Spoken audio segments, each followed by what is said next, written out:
learning component of the IB diploma. Basically, students have experiences, whether they're small or large scale. They end up experiencing different life matters that will help them actually grow. Through those activities, the student selects and the projects that the student initiates. And they will learn about themselves and the people around them. So the reason why I actually had to capitalize the word student, it's not teacher or adult forcing the kid and say, here, you have to enjoy. And how can they grow from that matter? So why CAS? It's to help students develop their fullest potential, not only their intellect, but also their mind, body, and spirit. And hence, if you notice the picture, it says experiences, which is what they would do on their day-to-day matter if they decided to go to Habitat for Humanity to volunteer for that one day. That is considered an experience. And you will see why we call it an experience and not just a volunteering day.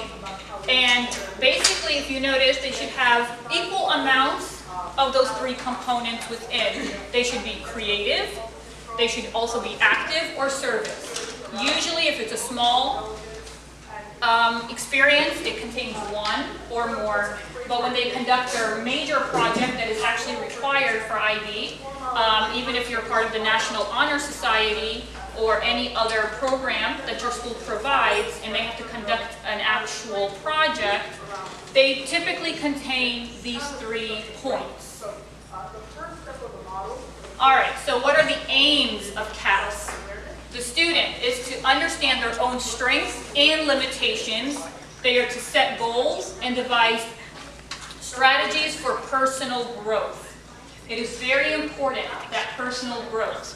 If they conduct a volunteer opportunity or a service or something creative and there's no growth in it, then it's not considered CAS in IB. What that means is, for example, if I'm naturally artistic, which by any means I am not, but if I was artistic and all I did was say, all right, you know what, I'm going to go to this shop and I'm going to take an art class. I didn't grow. So for me, that wouldn't have been an experience. Now, if I take my love for art and I apply it into a project that I enjoy, that would be different. If I take the love of art and I say, I want to teach somebody to become artistic or teach them the skills of art, that's using it as an experience because I'm taking what I know and helping it become a personal growth for me to learn. Because we have our strengths, but we have our limitations. I have to say, today, by far, this is one of my personal CAS experiences. This is the first time I've actually ever presented. So this was my limitation of public speaking. So inshallah, if I mess up, please forgive me. And if I do good, please let me know. Thank you. Accepting new challenges and new roles. No matter what, the kid or the student has to take on something that they're not normally used to. If they don't know how to swim and they decide they want to learn to swim, that's taking on a new challenge. They are going to recognize that they are members of a community with responsibilities towards others and the environment. And I find that sometimes for the students to be quite difficult because that requires global mindset, to be open-minded, to be able to know the morals and ethics behind certain concepts, and it can get a little hazy in this situation because you want to make sure we have our differences, but we always have to see eye to eye as well. Actively participate in a sustained collaborative project. That's another concept that we would always like our students to have or to do. For it to be a sustained collaborative project, the best way to explain it is, for example, I have a class of 19 students currently, and they each have to have their own project that they have to run and delegate. However, they can't do it on their own. They have to work with a group. Does that mean their group has to be from within their class? Not at all. It could be community members, it could be family members, as long as they are able to collaborate, and it has to be collaborative throughout the project. Not just say, here, I just want you to make these phone calls and I can do the rest. that doesn't mean they've actually conducted a full project or a full onset. They have to be balanced. They enjoy and find the significance in a range of activities involving intellectual, physical, creative, and emotional experiences. Sometimes it's something that they learned in class, in school, that has wanted them to go out and to become risk takers and to do something creative. My last group, they decided they wanted to go canoeing. They all signed up and went canoeing. We have to have waiver forms and safety precautions, but you don't ever want them to stop from growing as well. So, with everything, there is something called learner outcomes. How do you know if a student actually benefited, if they actually learned? What did they get out of this? IB has set 7 learner outcomes. And over here you have 2 so far. And the first thing is a child must identify their own strengths and develop areas for growth. Students are able to see themselves as individuals with various abilities and skills, of which some or more are developed than others. Like we said, we have our strengths, we have our limitations. And when they are reflecting, which is a component that we will talk about, upon these experiences, they have to be able to pinpoint. Now, there are 7 learner outcomes. When they are doing smaller experiences, it doesn't mean all 7 components are touched upon. However, when they conduct their larger project, all seven must be attained at one point or another. And obviously students at different points will attach one, they're more comfortable with one learner outcome than another. However, all 7 will be done within their 18 months of completing the CAS portion of IB. For learner number 2, the importance behind that is a new challenge may be an unfamiliar experience or an extension of an existing one. So they have to take on challenges, things that they're not familiar with. Learning to cook, learning to sew, getting on the phone and just talking to somebody with public relations, and if that's not their comfort, that would become taking on a new skill. Learner outcome number 3, to demonstrate how to initiate and plan a CAS experience. Our students are great at saying, this is what I want to do. Perfect, now plan it out. And then you have to guide them. How do I plan it out? You have to give them the who, the what, the when, the where, the why. And they kind of start putting those components for you. The best way for me to guide them when they're conducting their project, I give them these learner outcomes in quick blurbs. And I was like, taking your project, how do you think you're going to touch this? And they'll say, I think I'm going to touch it by doing this, and they've kind of grown a map. Then they start putting in the details of their project idea.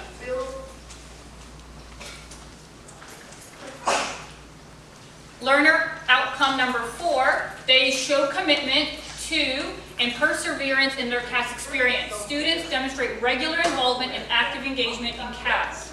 So this is not something you do one day, leave it for a month, come back 2 days, do it for another 2 days, and then leave it for another 2 months.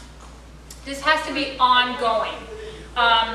Unlike Bright Futures, for example, how you have to have 100 hours to be able to qualify, CAS, if the student was to pass CAS, they've changed the rules a bit, with Bright Futures has changed the rule. If the student passed a diploma, their CAS automatically had them attain the Bright Futures. Bright Futures has changed it since a couple of years ago. However, and the reason being Bright Futures changed it is because CAS or IB does not want you to count hours. Before it used to be 180 hours worth of services, of experiences. Now they don't want kids to sit there and just try to calculate hours. They just want them to experience it and to grow. And through showing their reflections and their growth mindset, that's all that is important to them. So that's why we always have to tell our students, you still have to make sure you calculate hours outside. We always encourage them to finish their community hours in 9th and 10th grade so that they don't have to worry about it in 11th and 12th while they're conducting their CAS for IB. They have to demonstrate the skills and recognize the benefit of working collaboratively. Have you ever seen young children working together? Sometimes it can be quite a challenge. They all want to be bosses of each other. And you have to set that limit sometimes. You have to tell them who's in charge, who's not in charge. However, they do eventually figure out their own problems and how to resolve them and what makes what better. Obviously, you do have to facilitate, but the purpose of this is it's the student-led, and that's the biggest portion behind this. Learner outcome number 6, they would demonstrate engagement with issues of global significance. Students are able to identify and demonstrate their understanding of global issues, make responsible decisions, and take appropriate action in response to either locally, nationally, or internationally. And it is important to put the last part, the local, national, or international, because our students automatically assume if it's going to be global, it means it has to be worldwide. And it doesn't have to. You can take it to a smaller scale. For example, if a student sees a situation abroad, not where we had, the different types of political issues that we have, they can locally do, for example, a drive to help those in need for that benefit. So they don't have to go abroad, not like typically. If we have, for example, they want to help out the homeless by making a pantry and bringing it in, that would be just as another example. But they have to have a global significance. Now, it's very important with CAS requirements, they cannot hold on certain stances. So like they can't hold a political stance, say I'm this or I'm that, and this is what I'm going to teach you. But if they want to teach you about voting, by all means, they can teach you about voting and do a whole project just about the voting experience. Recognize and consider the ethics of choices and actions. Students show awareness of their consequences of choices and actions in planning and carrying out past experiences. I recently had a student who was trying to do a school supply drive and was not finding, anytime she tried to call or help different organizations, she was hitting a wall. Either there were no responses, they would say no to her. So to her, she was just ready to give up and say, I don't know what, she literally said, I don't understand the ethical concepts behind, it doesn't always come easy. Things take time. And if it didn't work by making a phone call, maybe you should go up in person. So, like I said, they can do experiences, smaller experiences, but they also have one major project that they must complete. And it's a collaborative, well-considered series of sequential CAS experiences, engaging students in one or more of the CAS strands of creativity, activity, and service. The CAS students must be involved in at least one project during the IB program, and it must contain all 7 learner outcomes. So I had one student, for example, she ran an eco club at the school. I had another student, MIST. You guys are all familiar, or most of you are familiar with the MIST Interscholastic, the Muslim Interscholastic Challenge. She actually ran that as her CAS project where they had to do the in-school competitions and then was using adult supervision, obviously, with planning and hotels and checking out, and all of that was conducted through student with adult supervision. What else have we had? We had one student, she actually went to one of our local libraries and told them, I want to teach Arabic to non-Arabic speakers. And she actually had one session, not one session, the session lasted about 6 or 7 lessons. After the 7th lesson, the student or the adults actually requested that she continues, and she did a whole second session at the Temple Terrace Library. And she was able to get them to just even read Alif to simple words. It was quite an amazing project that I saw. Now, with these projects or these small experiences, students must reflect. How do they do it? It depends. It's at the discretion of the school. we have a portal called ManageBack, and it's like a blog, and it just makes it easier for me to be able to log in and see what the students have written, what do I approve, what do I not approve, because like I said, there are certain experiences that are not allowed. Anything that could really put them in harm's danger, they cannot do it. So I have to deny certain concepts. However, with every reflection, they have to be able to give how did they grow. So I usually start them off with some starting questions.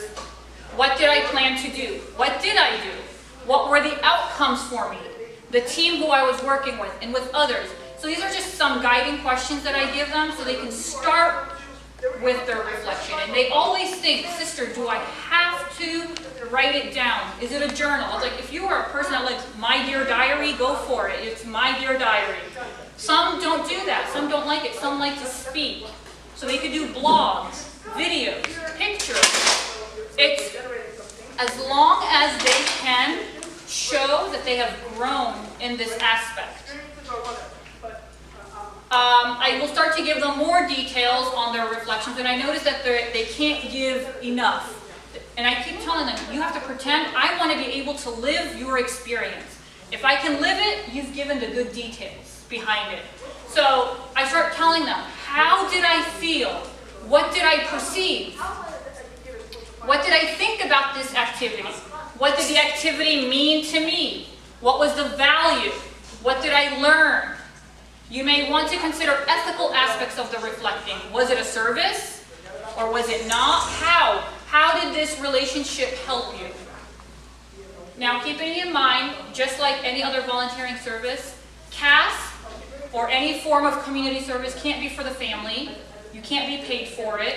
And you cannot, just like I said, it can't have a no meaning, and it's just, okay, I'm going to the pantry today, I'm going to stock shelves for the food pantry. That is not really considered an experience at that point. It has to have true meaning. The kids have to be able to go back and reflect on it. And I always tell them, one of the things that my students kind of fall back on, they forget to reflect instantly. And I tell them, if you wait, the feeling will never be the same. You can never restate your words. So even on your way home, on your phone, put a memo, just a voice memo, talk about it. And all you have to do is upload that voice memo to our portal, and it works. So it does not have to be handwritten and typed. So like I said, reflections can be in the form of blogs, journal entries, videos, pictures, many, many different ways. And some of these kids can get very creative. I had one of my students, she put her YouTube videos up there as she was conducting it. She set up a remind, and all of those remind chats were being posted up there, so you could see what she was posting, what the students were responding with. So you get to see all of their interactions. So here are some examples of creativity activity, and then some examples of service on the next slide. For example, creativity. It could be yearbook. Now, if you're taking it as a class, that's not an experience. So it can't be anything that you're physically taking in school. But if this student decides, I want to join the yearbook club after school, that can definitely work. So they could do yearbook, video, sewing. Can anybody think of any other topics here? Any other activities that you think you could, as creativity? You want to think of being creative. Drives don't count. What do you mean drives? Like clothing drives and like things that benefit other people. Those can start to fall under services.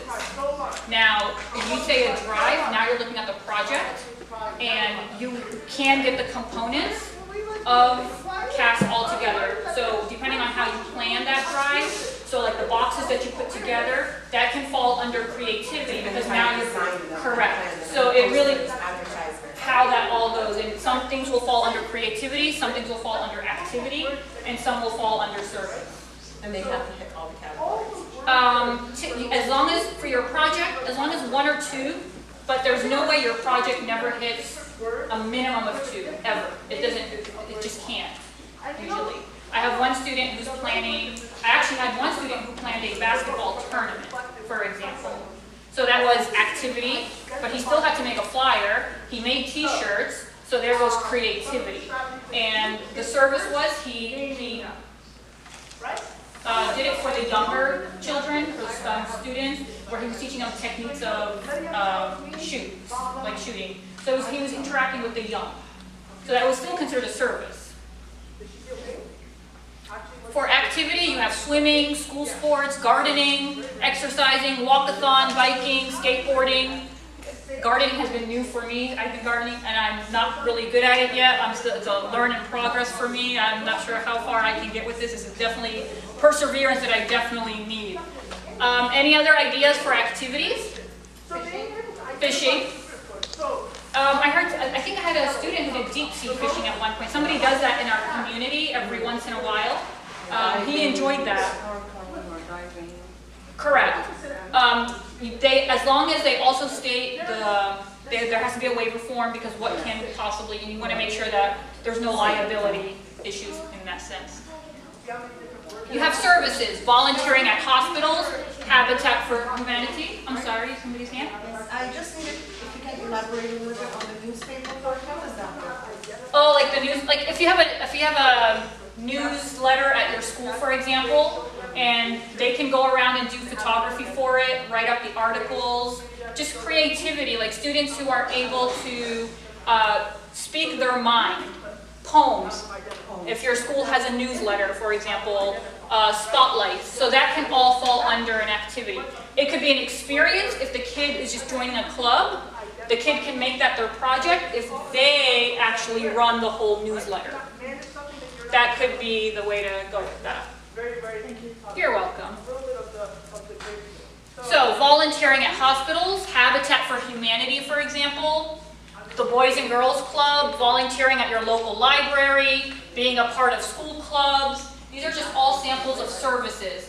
And I find students find services a lot easier than any of the other ones. And once again, if you have any other ideas, you can definitely mention them.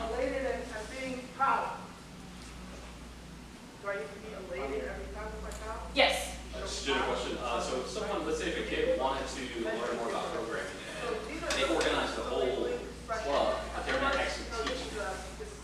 That could still be a project for them, even though if they want to learn to program themselves as well, even though the fact that they're interacting and contacting, for example, Microsoft, that could definitely still be their project where Microsoft comes out. The point is they took the time to plan out the whole process from A to Z as a collaboration. Yes? Donation, like donation for clothes or anything like that, can be a service? We're about to find out. Here you go. So, now it's your turn. How could you combine creative talents with service initiatives to create a meaningful global project? So now that you see this question, do you think you can? You sure can. Now how about, let's see if you guys can come up with this. Pretend you're the student, you're going to come up with a project. You have another 4, sometimes if that's not the case. What creative or action talents or skills can you bring to a service project? So now you want to do a service, you want to donate. So what kind of activity or skill can you do to bring it on for this service, this actual service? You can create like a poster for donation for clothes. If you have any old clothes in a good condition, you can bring it to wherever place. And from here we can go to the people who need old clothes, we can donate for them. Okay, so from that, what's your name, sister? Omnia. So Sister Omnia was saying that you're doing a clothing drive to make about making posters, flyers, and then being able to send the clothing to wherever needed. Now, just from what you stated, can you tell me what was creative and what was action for that particular service? Creative posters, flyers, advertise, anywhere, and the skills. If you want action, here's some ideas of what is activity. Some ideas of activity.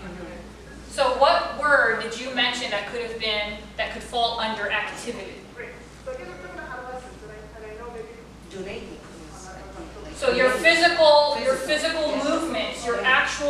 whether it was the driving or the walking, you could definitely send that.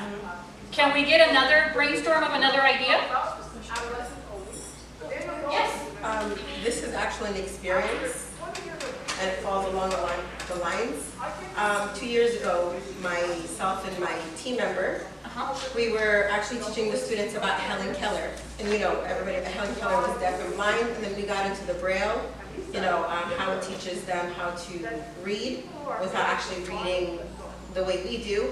And then we got into searching about how Muslims, read with Braille. We found a great corporation that does nonprofit Quran in Braille. So then we did this project where we thought, we'll just do a bake sale and have like the kids, sell some little cakes and stuff, and we'll raise money for that cause, which incorporates learning plus fun and community service. And that little project went from that to being much bigger. It ended up being 2 bake sales, lots of advertisement. We did a little infomercial thing. We sold like bookmarks in Braille with people's names, so we like made one and then we took orders. And it was a big success, and we ended up raising $10,000 for that organization. From a 2nd grade little reading story. That's amazing. Now take that idea and imagine if a student could come up with that. Because that's where we want that to lead to. We want our future generation to be able to perform at that level. But that is amazing. But you took something that you learned in class and turned it into your service or into your project. Yeah, that's definitely it was for the kids to see, like, you have little hands, but you could do so much, because they did put the stickers on every, like, the little beads on the bookmarks with the names in Braille. Like, they glued everyone. They helped, like, we took turns. They came out. They helped sell goods. We put them in a little infomercial that went out to the whole school for the families and everyone, so they were a part of the whole process, so they could see that they really can make a difference. And they grew at the age of 6, To be like lifelong learners. It was. MashaAllah. That is definitely an amazing idea.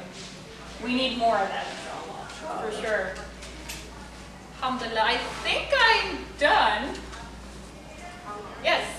If you need any information, any concept, if you'd like to contact me, that's my email, bmahmoud@ayatampa.com. I should have put my phone number up there. If you want my phone number, it's 813-943-4236.